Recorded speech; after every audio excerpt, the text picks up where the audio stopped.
DHL epesi ba cadeau na ba meilleur élève ya collège Saint-Clary na Kimbondo Mongafula nana mwadi.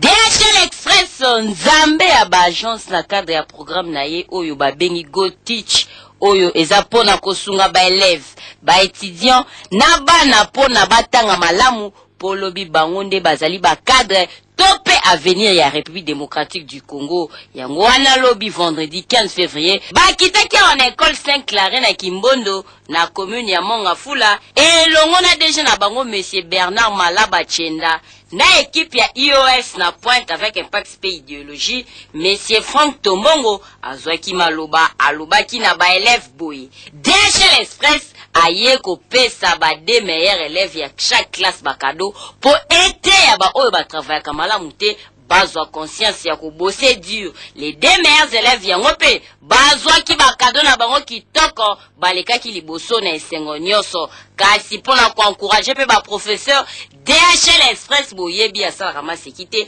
apesa ki pe ba professeur ba cadeau pambate bango pe basengeli kozala encourager surtout po bangonde bazali balakisi ya bana bondi melangai atako bapesa ki ba cadeau o na ba élève na ba professeur DG Bernard Malaba Chenda na souci azalaka na yango po na éducation apesa ki lisusu na direction école oyo carte d'Afrique montre pona ko éviter retard na ba école surtout pe aki ko baksa torche pe zanga kite pambate moko boyebi courant a na ville ya Kinshasa. Na remercier DHL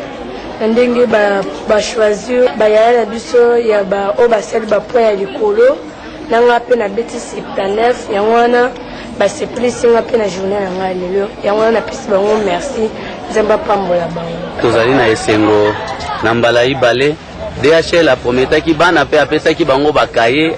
awa tokomi lisusu na sanza ibale ya 2013 tala DHL azongi lisusu oya kokamba bana babiso nzambe apambola DHL mobimba apambola bajana bango pe abenisa ba projet na bango merci mingi na bandeko ya DHL akokanisa bana baye bazangi batata ote nzambe pe abosa na bango te.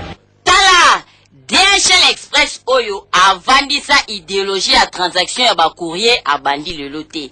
Expérience elali awa okoki kotinda courrier na esika mususu te. Pamba te na DHL ekomaka en bonne et due forme po bango maseki ezalaka te. Surtout na mokonzi ya sika Bernard Malaba Chenda machi zozalaka kawo.